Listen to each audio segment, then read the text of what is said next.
क़यामत के वक्त जब ये दुनिया, जहान, जमीनों, आसमान, चरिंदे, परिंदे, जानवर, इंसान और इस दुनिया के तमाम मखलूक फना हो जाएंगे, तो अल्लाह ताला इस दुनिया को बनाने के वक्त से लेकर क़यामत तक जितने भी इंसान आए थे उन सब को दोबारा कब्र से जिंदा फरमाकर मैदान ए हश्र की मैदान में जमा कर अल्लाह ताला क़यामत के दिन मिजान यानी तराजू कायम करेंगे, जिस पर इंसानों के अमाल नामे तौले जाएंगे। इसलिए कि अल्लाह ताला का फैसला है कि क़यामत के दिन राई के बराबर भी नेक काम किया होगा तो वह भी बेकार नहीं जाएगा। सूरह अल अंबिया में अल्लाह ताला ने इरशाद फरमाया, हम क़यामत के दिन ऐसे तराजू रखेंगे जो बिल्कुल इंसाफ करने वाले होंगे और किसी पर जुल्म नहीं होगा। अगर कोई अमल राई के दाने के बराबर भी होगा तो हम उसे भी सामने लाएंगे और हिसाब लेने के लिए हम ही काफी हैं। इस आयत में मवाजिन का लफ्ज आया है जो मिजान की जमा यानी बहुवचन है। इसका मतलब ये हो सकता है कि हर इंसान के लिए अलग अलग तराजू रखा जाएगा या फिर कामों की तरह तरह के हिसाब से अलग अलग तराजू होंगे। असल हकीकत तो अल्लाह ही बेहतर जानते हैं कि अमाल का सही हिसाब लगाने के लिए कौन सा तराजू इस्तेमाल किया जाएगा। तो मेरे प्यारे दोस्त, क़यामत पार्ट 11 की इस वीडियो में क़यामत के दिन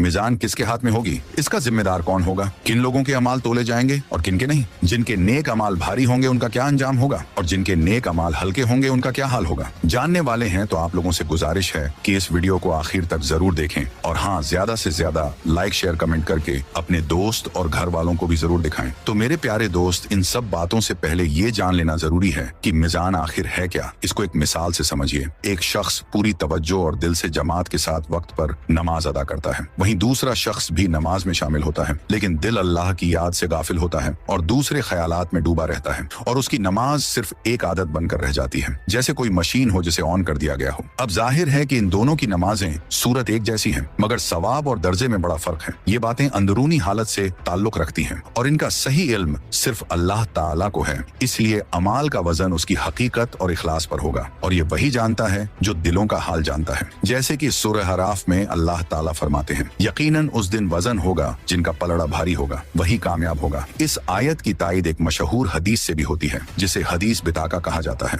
क़यामत के दिन एक शख्स को बुलाया जाएगा जिसके पास 99 रजिस्टर होंगे, हर रजिस्टर में उसके गुनाह लिखे होंगे और अल्लाह ताला उससे पूछेंगे कि क्या इन सब में तेरा कोई इनकार है, क्या मेरे फरिश्ते ने तुझ पर कोई ज्यादती की? तो वो कहेगा, ऐ मेरे रब, नहीं, ये सब बिल्कुल सही है। फिर अल्लाह ताला पूछेंगे, क्या तुम्हारे पास कोई नेकी भी है? वो कहेगा, नहीं है। तो अल्लाह ताला फरमाएंगे, नहीं, तुम्हारे पास एक नेकी है और आज किसी पर जुल्म नहीं होगा। फिर एक पर्ची निकाली जाएगी जिस पर लिखा होगा, अशहदु अल्ला इलाहा इल्लल्लाह व अशहदु अन्ना मुहम्मदन अब्दहु व रसूलहु। वो शख्स कहेगा, ए रब, ये एक पर्ची 99 गुनाहों के मुकाबले में क्या करेगी? तो अल्लाह ताला फरमाएंगे, आज तुझ पर जर्रा बराबर भी जुल्म नहीं होगा। फिर मिजान में एक तरफ 99 रजिस्टर रखे जाएंगे और दूसरी तरफ वह पर्ची, और फिर अल्लाह ताला की कुदरत से पर्ची वाला पलड़ा भारी हो जाएगा और गुनाह वाला हल्का। इससे ये बात वाज होती है कि अमाल का वजन उनकी हकीकत और इखलास पर होगा और अल्लाह ताला हर किसी को पूरे इंसाफ के साथ उसका बदला देगा। और हाँ, यहाँ एक बात और समझना जरूरी है, अल्लाह ताला कभी जुल्म नहीं करते और अदल यानी इंसाफ का उलट जुल्म है और जुल्म अल्लाह की शान के खिलाफ है। इसीलिए ना तो ये मुमकिन है कि अल्लाह ताला किसी के छोटे से नेक अमल का बदला ना दे और ना यह अजर कम दे, क्योंकि ये दोनों चीजें जुल्म होगी। और हाँ, ये जरूर मुमकिन है कि अल्लाह ताला अपने कर्म से किसी के अमल का अज्र बहुत ज्यादा अता फरमा दे, तो इसे एहसान कहते हैं, जो इंसाफ से भी ऊंचा दर्जा रखता है। और अल्लाह ताला चाहे तो किसी के गुनाह माफ कर दे। और अगर मामला हुकूकुल इबाद का हो यानी बंदों के हक का हो तो अल्लाह ताला अपनी तरफ से उन्हें हक देकर मुजरिम को भी माफ कर सकते हैं, लेकिन जुल्म कभी नहीं करेंगे। आखिर में अल्लाह ताला फरमाते हैं, हिसाब लेने के लिए हम ही काफी हैं, यानी हम हर अमल को अच्छी तरह जानते हैं, हमें किसी मददगार की जरूरत नहीं और हमारा फैसला आखिरी और कुन होगा। कोई इस फैसले को बदल नहीं सकेगा और ना ही अल्लाह ताला के मुकाबले में किसी को कोई मदद मिल सकेगी। और ये बात तो बिल्कुल तय है कि क़यामत के दिन मिजान यानी तौलने का तराजू कायम होगा और हर इंसान के अमाल तौले जाएंगे। मगर इस बारे में कुछ सवालात भी पाए जाते हैं, क्योंकि रिवायतों में ये भी मिलता है कि कुछ लोग बेगैर हिसाब किताब के जन्नत में दाखिल होंगे। अब सवाल ये उठता है कि जब उनका हिसाब ही नहीं होगा तो जाहिर है कि क़यामत के दिन मिजान किसके हाथ में होगा, यानी मिजान का जिम्मेदार कौन होगा। इस पर उल्मा के मुख्तलिफ अक़वाल मिलते हैं। कुछ उल्मा कहते हैं कि मिजान खुद अल्लाह ताला के हाथ में होगी और वही तौलने वाले होंगे। उन्होंने इसका सबूत सही बुखारी की उन हदीसों से दिया है जो किताबु तफसीर और किताब तौहीद में दर्ज है। हजरत अबू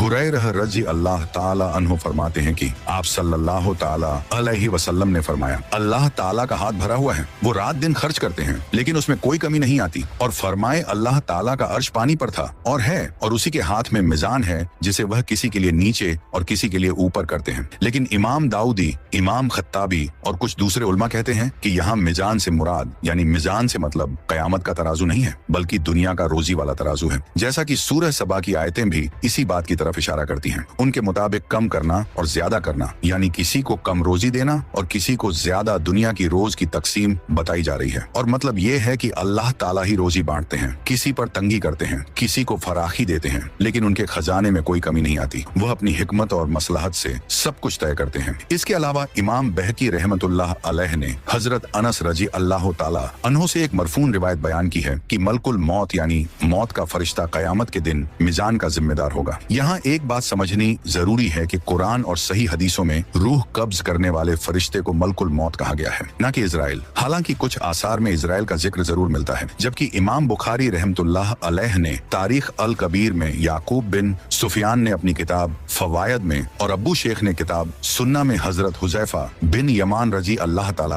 अहनुमा से ये बात बयान की है कि कयामत के दिन मिजान यानी तराजू के जिम्मेदार हजरत जिब्रील अलैहिस्सलाम होंगे। कुछ उलमा का कहना है कि जिब्रील अलैहिस्सलाम ने दुनिया में मिजान शरीयत यानी शरीयत का तौलने का पैमाना लेकर नाजिल किया था, इसलिए कयामत के दिन उस पर अमल की सूरत को जाहिर करने के लिए मिजान भी उन्हें ही सुपुर्द की जाएगी। नवादिर अल उसूल और हकीम तिरमिजी की रिवायत में आता है कि कयामत के दिन हजरत जिब्रील अलैहिस्सलाम मिजान की डंडी को हाथ में पकड़े होंगे और कांटे पर उनकी नजर होंगी, जबकि हजरत मिखाइल अलैहिस्सलाम उस मिजान के निगरान होंगे। और आपने इस बारे में उलमा की अलग अलग बातें सुनी कि कयामत के दिन मिजान किसके पास होगा। हालांकि इस पर अलग अलग राय है, लेकिन याद रखना चाहिए कि मिजान चाहे जिसके पास भी हो, असल हुक्म तो अल्लाह ताला ही का होगा और फैसला भी वही फरमाएंगे। अब एक और अहम सवाल उठता है कि कयामत के दिन वजनी पलड़ा नीचे झुकेगा या ऊपर उठेगा। तो कुरान और सही हदीस में इसकी कोई वाज तफसील नहीं मिलती, लेकिन उलमा के यहाँ इस पर 3 तरह की राय मिलती है। पहली राय ये है कि कुछ उलमा कहते हैं कि नेकियों वाले पलड़े का भारी होना एक नूर की शक्ल में जाहिर होगा और हल्का होना जुल्मत यानी अंधेरे से। दूसरा नंबर, दूसरे उलमा कहते हैं कि ये बात नूर या जुल्मत से नहीं बल्कि उसी तरह जाहिर होगी जैसे दुनिया में होता है, यानी भारी पलड़ा नीचे और हल्का ऊपर। तीसरा नंबर, शेख शहाब रमली रहमतुल्लाह अलैह फरमाते हैं कि जैसे दुनिया में वजनी